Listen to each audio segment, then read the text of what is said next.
And now, from approximately coast to coast, Bob Elliott and Ray Goulding take pleasure in presenting the Bob and Ray Public Radio Program.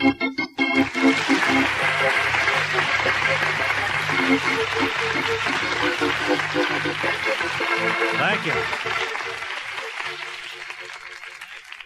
Yes. Mary Magoon, ladies and gentlemen. Hello, it's such a joy And to be here, Ray. Mary, as I'm Bob. Bob, I always get you two confused. Right, and I can never get you straight.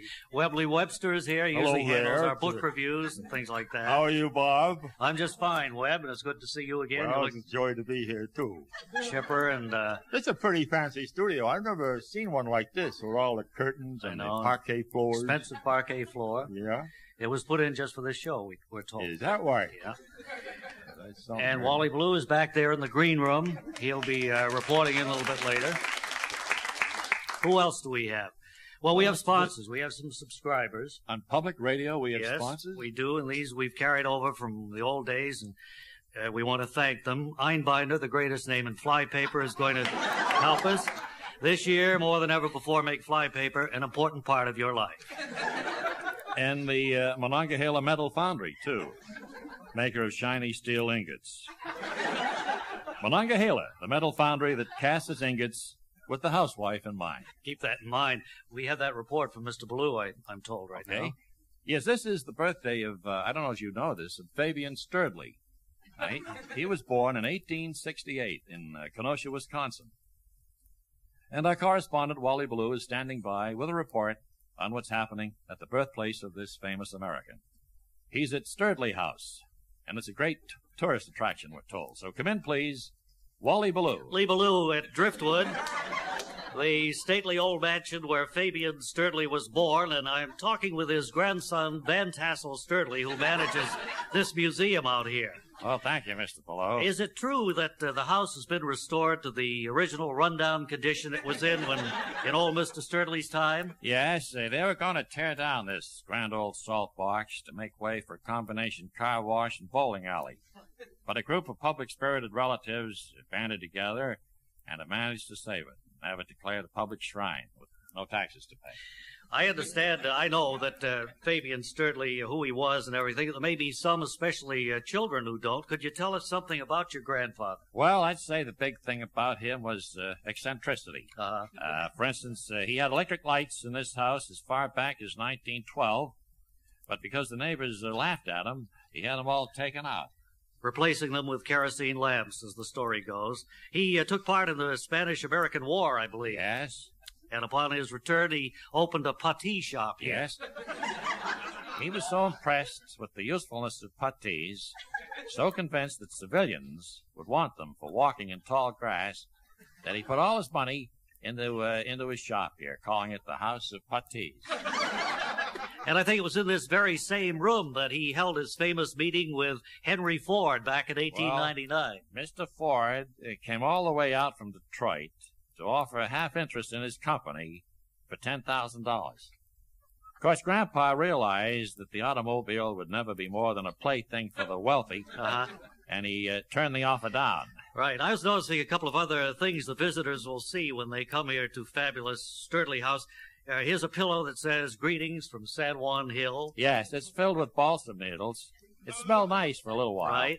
And an ashtray from Franconia Notch, New Hampshire. Yeah. What's the significance of that hole in the wall with the frame around it? Well, that was when Grandfather shot at a traveling tinker and missed.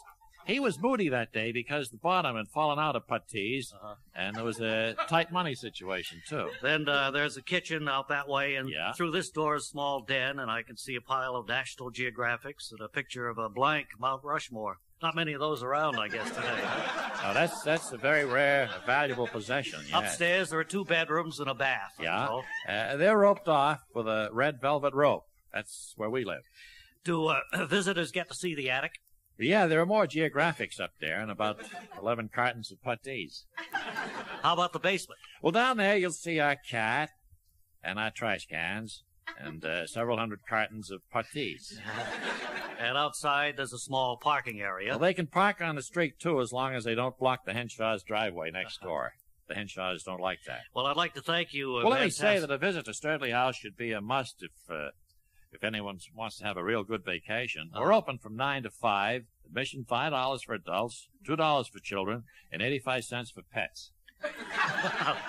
If one were planning to stop here, how much time should they set aside to be sure they see everything? What do you mean, including the vegetable garden out back? Yep, and allowing about 15 or 20 seconds to look at the bullet hole. About 4.5 minutes. Okay. Thank you then, Phantasmal Sturdley, grandson of Fabian Sturdley. Incidentally, when did he pass on? Who, Grandpa? Yes. Well, who said he died? He's downtown getting a haircut. Wally Ballou at Sturdley House in Kenosha, Wisconsin, returning it to Bob and Ray. Well, once again, it's time for Grand Motel. A speck of a place, a heck of a place on Route 14 near Hadleyville, where the mountains reach the sky and living as easy as pie. In today's episode, our action begins with uncompromising owner Leonard Humphrey directing a newly arrived guest to his suite in Grand Motel. Hell, I'm putting you in Unit 5, mister. Just park your machine over under that sycamore and you won't have far to carry your luggage. Well, I don't usually have to carry my own stuff in other places where I stay, Mr.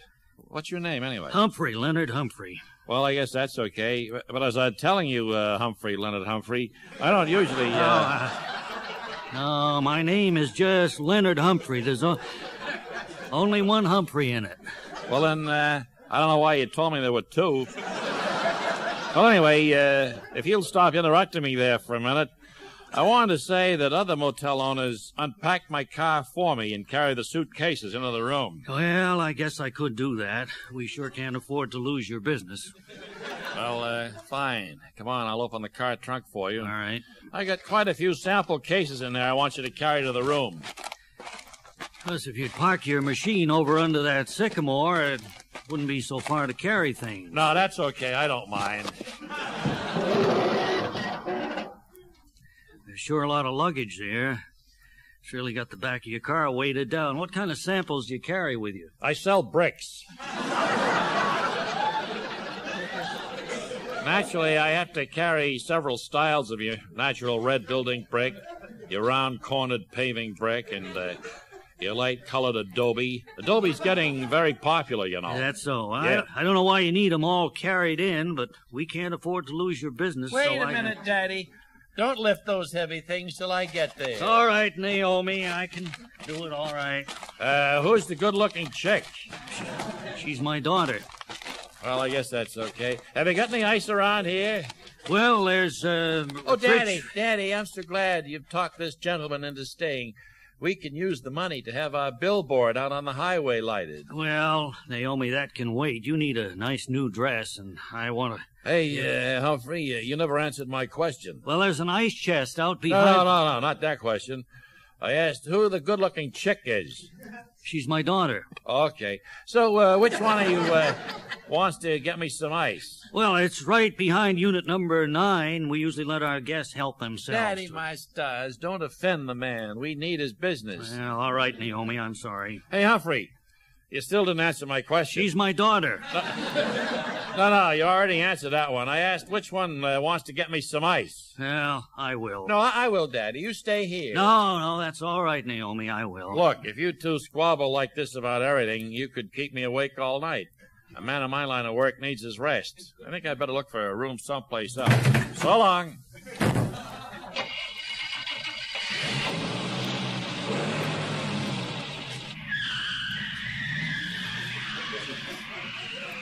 Well, I'm sorry, Naomi. I guess I failed you again.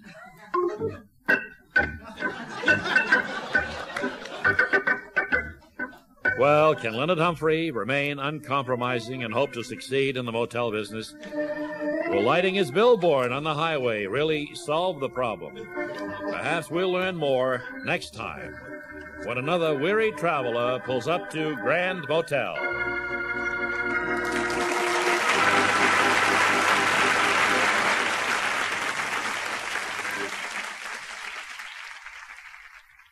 Say, folks, here's a valuable shopping tip from another of our sponsors, the makers of Einbinder flypaper. Friends, did you know that the giant economy size of Einbinders contains almost 3 times as much fly paper as the standard household package? Yet it costs only 50% more? Now, if you live in a large house or in a section of the country where swarms of flies are extremely dense, it'll pay you to buy in quantity. But wise shoppers don't neglect quality either. That's why the brand to ask for is Einbinders, the fly paper you've gradually grown to trust over the course of 3 generations. So get some today. Well, thank you, Stan. We pride ourselves on our interesting guest, and I think we have a great one here with us now. He's one of the world's most outstanding memory experts. His name is the great, what was that again? My name is Hubert R. Gruber, Ray. Well, I thought you were known professionally as the great something or other. No, I used to be billed as the Great Blotto, but I'm off the stuff now. So. Oh, I see. Well, I know that many of our listeners will remember your act from vaudeville days, and I'm sure they'd be interested in knowing, what you're doing now. Well, I offer my services now to business and industry. I give courses in memory training to their young executives. Well, that sounds like fascinating work. Well, you run across a lot of meatheads, but generally I can teach the young businessman to remember the names of people he's introduced to, and that's what's important. All right, well, could you give us an example of how you do that? Yes. Suppose you're introduced to a man named Fordyce. Yeah? Well, you form a mental picture of 4 dice. And by always associating that image with the man, you never forget his name. I see. Well, let's see. How would that system work with me now? My name is Goulding, see? Well, let's assume your name was Ramshot.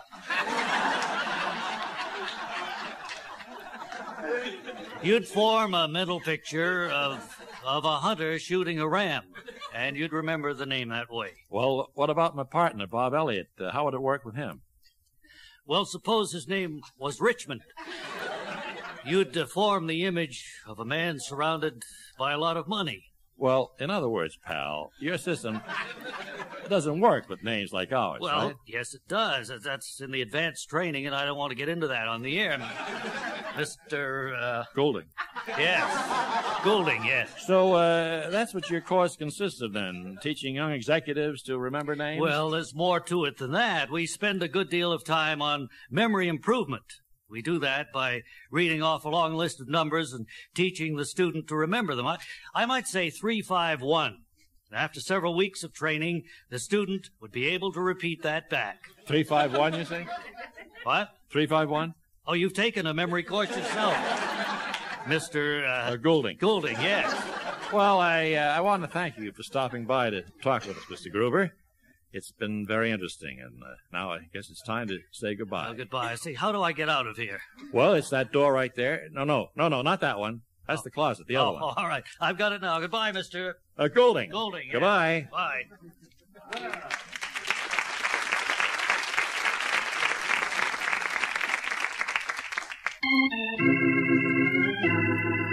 Welcome again to Garish Summit and its endless story of intrigue among the socially prominent.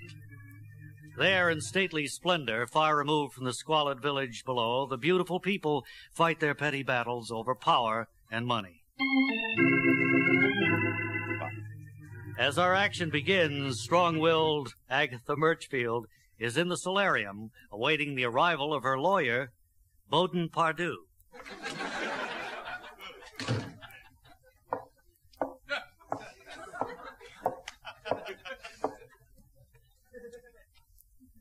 Oh, is that you, Bowden? Yes, I seem to be somewhere in the entry hall, Agatha. Can you talk me in from here? All right. Just hang a right through the music room and then cut across the west edge of the library until you get to the solarium. You can't miss it. Very well. I'm on my way.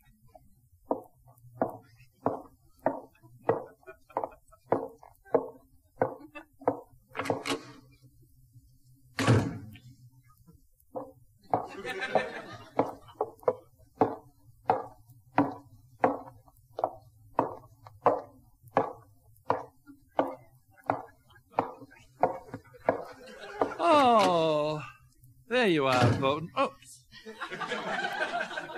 It's been ages. Yes, it has, Agatha, but that's only because the carpet cleaners had the library blocked and I had to double clear back through the dining room. I must say you're looking well, except that you seem drawn and haggard. As if you haven't slept in days. Well, I have something preying on my mind that I need your help with, Bowden. A man has turned up here in Gary's Summit who claims to be my long-lost eldest son, Caldwell. Oh, that's shocking, Agatha. We've known each other for 40 years, and I always thought your weak-willed son, Rodney, was an only child. Well, I thought so, too. That's the strange part I don't understand. Well, you're a fabulously rich widow who's inherited the world's largest chain of lead mines. The man is probably a fortune hunter. No, I've encountered those before, but this chap definitely claims to be the son I knew I never had. So, of course, it's just his word against mine. Well, I'm not sure. Not sure that's the case. But how can I be of help? I want you to check out his story, Bowden. See if there's a birth certificate. Look into hospital records. Dig through newspaper files. Well, aren't you going to write down these instructions? Well, I suppose I could, if you like. Back of this envelope is blank, so all I need is a point on my pencil. Is there a sharpener around here anywhere, Agatha? It's over there under the window by the tumbling mat. Oh, thanks. I'll be back in a jiffy.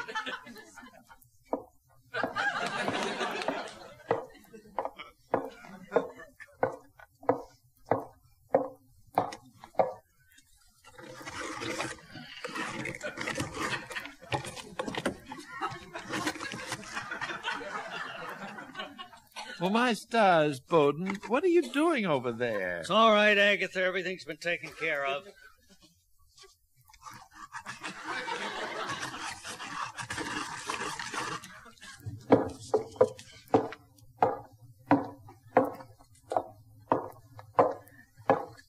There now. Shall we begin? Well, first, I want you to find out whether a birth certificate was ever issued. Then... Wait, just a minute. She wants me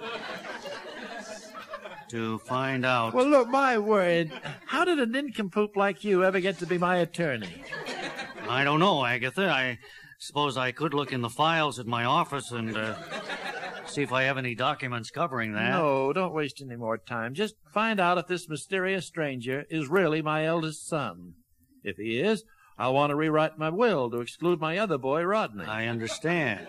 Incidentally, about this young man who calls himself Caldwell Murchfield, where is he now? Well, Rodney took him moose hunting. Uh-huh. Caldwell had wanted to go to the bank and rummage through my safe deposit box, but Rodney insisted they go hunting first. Were both young men carrying shotguns when they left here, Agatha? No, I remember that part distinctly because it struck me as strange. Rodney had a gun, but he told Caldwell just to carry a shovel. Well, Agatha, I think this has the makings of a dangerous situation. Well, I told them that before they left. You can't bring down a moose with a shovel. No. But Rodney said not to worry. He said there's no space in the trophy room for another stuffed animal anyway. Well, I'm afraid this is no longer a case for a lawyer. I'm going to call the police. Well, I guess the police couldn't botch things up any worse than you always do. But will they hunt for those old birth records I need? A more urgent matter is involved here, Agatha. To put it as delicately as possible, one of your sons may have slaughtered the other. Well, must Agatha now face the loss of a son that she had assumed was lost all along? Can Caldwell be a murder victim if birth records show that he never existed? And what about the blank envelope that Bowden Pardue mysteriously found in his pocket? Perhaps we'll learn more next week when we hear Rodney Murchfield say... I know it's only a raccoon, but I thought pasting these horns on its head might make it seem like more. That's next week, when we resume our story of wealth and intrigue on Garish Summit.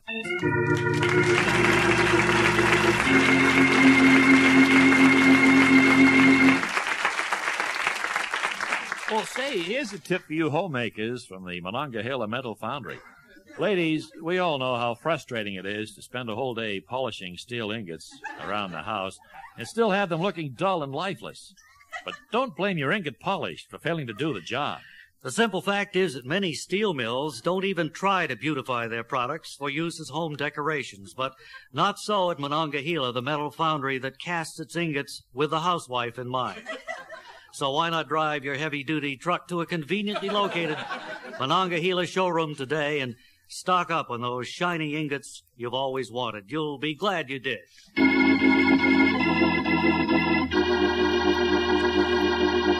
Say, it's good to see you, Kent Lyle Birdley. This is our old-time announcer who's been with us for all these years. Thank you very much, Ray. Well, not very much. I've just been waiting for you to get another program on the radio. I haven't been announcing for a while. That tuxedo you're wearing, has to be at least 40 years old. Yes, this goes back to the American album of familiar music when I was almost the announcer on that show. You didn't quite get that job, though, as I recall. No, they called me in from Pittsburgh, and I got here. They said Andre Baruch was sick. Would I come right in and announce the program? It would be my big break.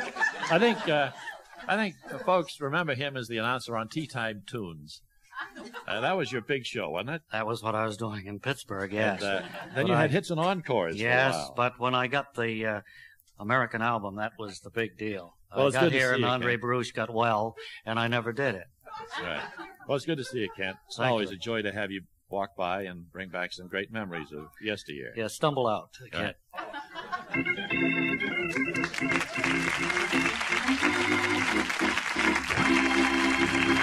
Right now, I'd like to preview a new feature that we'll be doing on these shows called Views Behind the Views, Behind the People, Behind the News. It's a chance to discuss controversial issues of the day with well-known experts in the field. We do want to have it understood, however, that the opinions expressed by our guests are their own and do not necessarily represent the views of the Bob and Ray organization. Also, they should not be construed as the opinions of this station or its subscribers or members of their families. And it must also be remembered that questions asked by the panel are not designed to reflect any particular viewpoint. We should mention, too, that our panel members are speaking only for themselves and not as representatives of their employers or members of their families. But in any event, this program is presented solely for the enjoyment of our viewing and listening audience, and any rebroadcast or reuse without specific permission is prohibited. Likewise, any admission charged by owners of radio sets for listening to this broadcast is similarly prohibited. The entire contents of this program remain the sole property of the Bob and Ray organization and may not be used for any commercial purpose by the New York Jets or the Commissioner of the National Football League. That includes reproduction in whole or in part, Ray. Absolutely, Bob. However, it should be understood that portions of this program may have been recorded earlier for broadcast in this time period. Now, this is done solely for the convenience of our audience and not for the purpose of editing or deleting controversial material. In so doing, some passages that have been retained may be considered offensive by various ethnic groups or religious organizations. Therefore, discretion is urged among members of such groups or organizations in listening to the material presented. Parental guidance is also suggested, and in no case shall children under the age of 16 be permitted to listen to this program.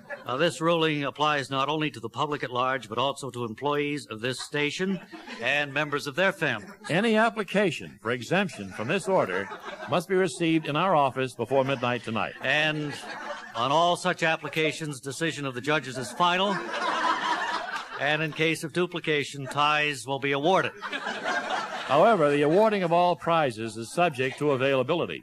The substitutions for announced prizes may be made at the discretion of the Bob and Ray organization. But in any case, at least half of this program must be completed in order for it to qualify as an official broadcast. If less than half is completed for any reason, then the entire program will be rebroadcast from the beginning at a later date, as determined by the commission. That's correct. Now, let's see. Was there anything else we wanted to add, or have we covered? Yeah. Some of our departing guests will receive gift packages of our subscribers' products. Thank you for tuning in, and be sure to join us next time for a discussion of controversial issues on Views, Behind the People, Behind the News. The preceding program was taped before a live audience and was not scheduled for broadcast at this time. That's right.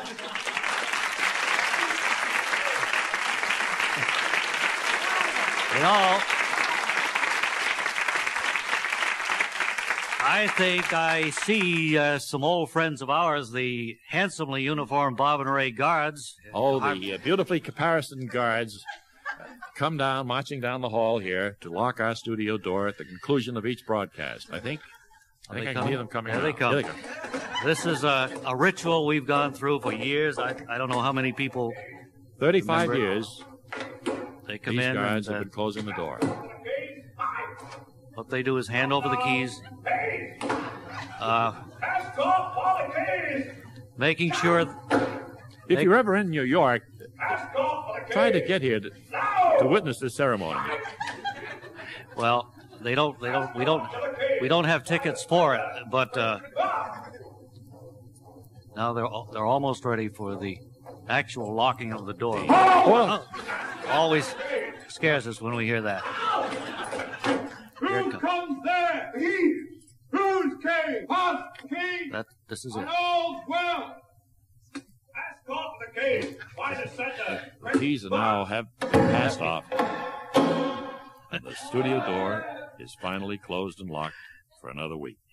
Now, as much as we dislike to do it, we've got to call a halt to all this frivolity and wrap up this edition of the Bob and Ray Public Radio Program. It was developed and produced for the Radio Foundation by Larry Josephson. Script coordinator was Carl J. Fat Chans. Associate producer, Marjorie Van Halteren. Music by Stan Free. Additional dialogue by Chester Hasbrook Frisbee.